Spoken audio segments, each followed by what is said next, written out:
यह दुनिया संख्याओं की थी। यहाँ हर इंसान की पहचान उसकी संख्या से तय होती थी। जिनके शरीर पर बड़ी संख्या होती उनकी पहचान और पद सबसे ऊंचा होता। संख्या 9 के लोग सभ्य और शक्तिशाली वर्ग के थे। संख्या 7 वाले अधिकारी थे और जितनी संख्या छोटी होती उतनी ही नीचे मानी जाती। लड़का नान्स बसे छोटा और सबसे अलग था। वह था संख्या 0। वह बाकी अंकों के साथ एक ही कक्षा में पढ़ता था, पर सभी उसे तंग करते, हंसते और अपमानित करते। उसने शिक्षक से मदद मांगी, लेकिन शिक्षक ने उसे जो पहली बात सिखाई वह थी कैसे पहचाने कि कौन 3, 6, 9 के स्तर का है। नान के लिए यही पहली सजा थी, क्योंकि 0 इस दुनिया में सबसे निचला दर्जा था। क्लास में जब संख्या 9 वाले बच्चे उसे मारते तो शिक्षक सब जानते हुए भी दोष उसी को देते। अवकाश में 7, 8, 9 रस्सी कूदते, 4 से 6 गेंद खेलते और नान कोने में अकेला बैठा उन्हें ईर्ष्या भरी नजरों से देखता रहता। तभी संख्या 8 के छात्र ने उसे बुलाया। वह खुशी से उछल पड़ा और उनके साथ खेलने लगा, लेकिन बाकी बच्चों के चेहरों पर चालाकी और बुराई छिपी थी।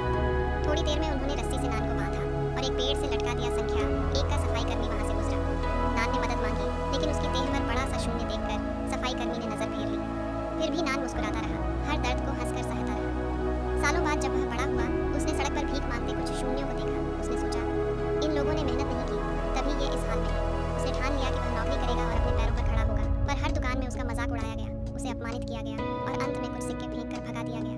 नान फिर भी मुस्कुराया, सिक्के उठाए और किसी दूसरे 0 को दे दिए। धीरे धीरे समाज के थपेड़ों से वह टूट गया। उसने अपनी किस्मत मान ली। भूखा होता तो मंदिरों में खाना मांगता और थक जाता तो गलियों के गीले कोनों में सो जाता। एक दिन उसने देखा कि कुछ बड़े अंक एक छोटी लड़की को पीट रहे हैं। उसने हिम्मत की और बीच में गया, लेकिन उसे बुरी तरह पीटा गया।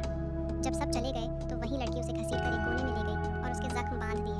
जब वह जागा तो लड़की उसके पास बैठी थी। दोनों की दोस्ती धीरे धीरे प्यार में बदल गई। लेकिन इस दुनिया में 2 शून्यों का साथ बना था। जब भी कोई आता, लड़की उसका हाथ छोड़ देती, पर उनका रिश्ता गहराता गया। वे जंगल में छिपकर मिलते। एक दिन नान ने फूल तोड़ा और अपने प्यार का इजहार किया। दोनों अपनी पहचान भूल गए। पहली बार उन्होंने असली खुशी महसूस की, लेकिन खुशी ज्यादा देर नहीं टिक सकी। अधिकारियों ने उन्हें पकड़ लिया और जबरदस्ती अलग कर दिया। नान को अंधेरी जेल में डाल दिया गया। वहाँ सिर्फ एक छोटी खिड़की थी जिससे वह बाहर देख सकता था। वह रोज दीवार पर लड़की का चेहरा बनाता रहता। एक दिन खिड़की से एक फूल अंदर गिरा। उसने बाहर देखा वही लड़की, पर अब उसका पेट बड़ा था। सारे अंक उसे देखकर गालियां दे रहे। नान ने सिर झुका लिया। अचानक लड़की गिर गई। उसे प्रसव होने वाला था। दरवाजा खुला। लड़की बच्चे को लेकर जेल के अंदर आई। बच्चे के शरीर पर अनंत का निशान था। यह वही संख्या थी जो दुनिया ने कभी नहीं देखी थी। सबसे बड़ा, सबसे पवित्र अंक। नान को याद आया जब वह पैदा हुआ था, उसकी माँ ने निराश होकर उसे अस्पताल से फेंक देने को कहा था। अब उसे समझ आया उसका भाग्य बदलने वाला है, क्योंकि इस दुनिया में भले ही हर कोई समान जन्म लेता है, लेकिन हर किसी को समान नहीं माना जाता।